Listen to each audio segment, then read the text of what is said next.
사람들이 살아가면서 어려움을 겪을 때가 있습니다.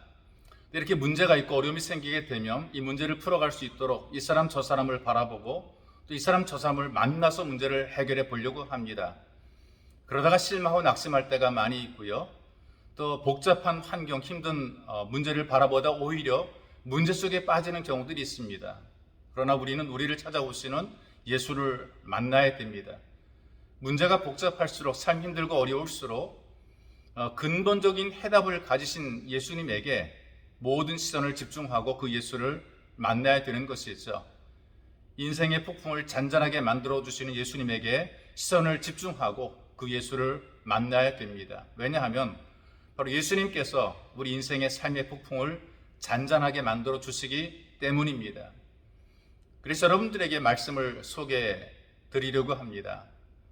신약성경 마태복음 14장 26절에서 32절까지의 말씀을 제가 여러분들에게 소개해 드립니다.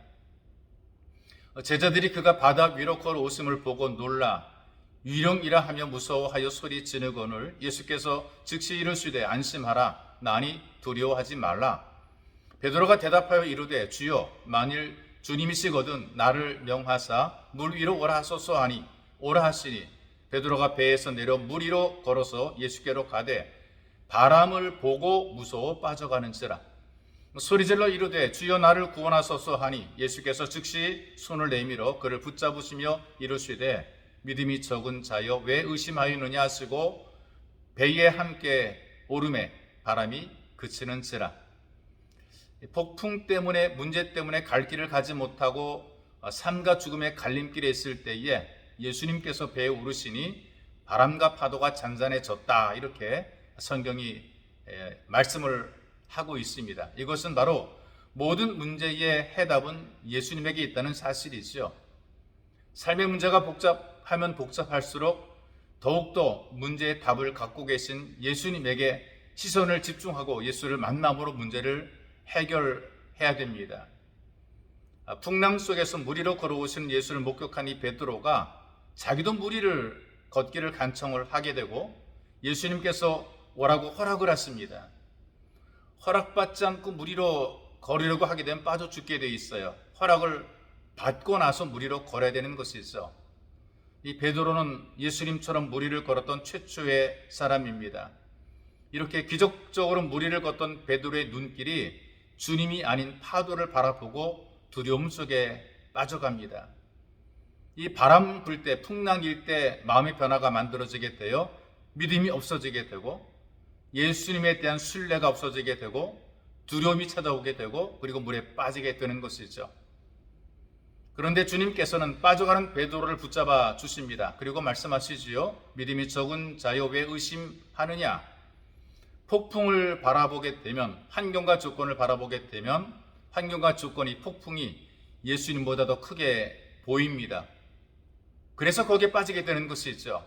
그러나 우리는 끝까지 우리를 보호하시는 예수님에게 집중을 하고 그 예수를 찾아야 됩니다. 베드로처럼 외쳐야 되지요. 주여 나를 구원하소서.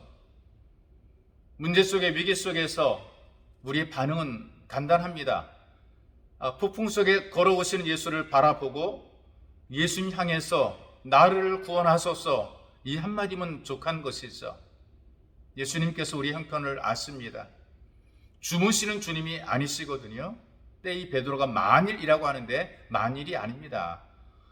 이미 베드로는 이 바다 체험을 여러 번 했단 말이죠.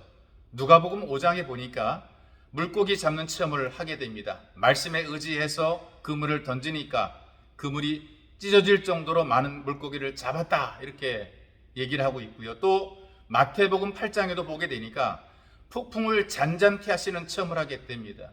폭풍 속에서 주무시던 주님께서 바람과 파도를 잔잔하게 하는 것을 목격을 했어요.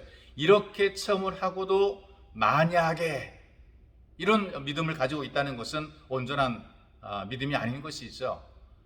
때로는 우리가 이런 믿음을 가질 때가 있어요. 만약에 잘 되게 해주시면, 만약에 부자가 되게 해주시면, 만약에 돈을 벌게 해주시면 내가 주님께 충성하고 고아원도 지을 것이며 헌금을 할 것이며 이 자꾸 주님과 흥정을 하려는 경우들이 있단 말이죠. 이런 것이 아니라 우리가 정말 예수님에게 시선을 집중하고 만약의 신앙이 아니라 주님, 주여 이런 믿음을 가진 신앙이 되어야 되는 것입니다. 이 예수를 만나게 될 때 우리 문제가 풀어지게 되는 것이죠. 그래서 우리가 확실한 믿음을 가지고 예수께 매달리게 되면 그 예수께서 우리의 기도에 응답을 하십니다. 이런 응답해 주는 예수를 만나서 문제를 해결해야 됩니다. 성경이 우리에게 이렇게 얘기를 해요. 마태복음 7장에 보니까 너희가 악한 자라도 좋은 것으로 자식에게 줄 줄 알거든 하물며 하늘에 계신 너희 아버지께서 구하는 자에게 좋은 것으로 주시지 않겠느냐. 예수를 만난 자마다 예수의 이름으로 하나님께 기도합니다. 마태복음 7장 이렇게 또 말씀합니다. 구하라 그러면 너에게 주실 것이요 찾으라 그러면 찾을 것이요 문을 두드리라 그러면 너에게 열릴 것이니 구하는 이마다 얻을 것이요 찾는 이가 찾을 것이요 두드리는 이에게 열릴 것이니라. 예수님을 만나서 그 예수의 이름으로 하나님께 구함으로 얻고 누리는 예수 가족이 되시기를 주님의 이름으로 축복합니다. 참으로 좋으신 아버지 고맙고 감사합니다. 인생 살아갈 때에 문제가 많고 힘든 일이 있을 때에 우왕좌왕하며 갈팡질팡 이렇게 인생을 살고 있는데 우리들에게 예수를 보내주시고 예수를 만나게 하시고 예수님께 소리쳐 부르짖게 하시고 예수의 이름으로 하나님께 기도해서 문제를 풀며 얻고 누리게 도우시니 하나님 감사합니다. 이제 우리 모두가 예수의 이름으로 구하여 얻고 누리는 복이 있는 삶 살아가도록 인도해 주옵소서. 보배로 오신 예수님의 이름으로 기도하옵나이다. 아멘.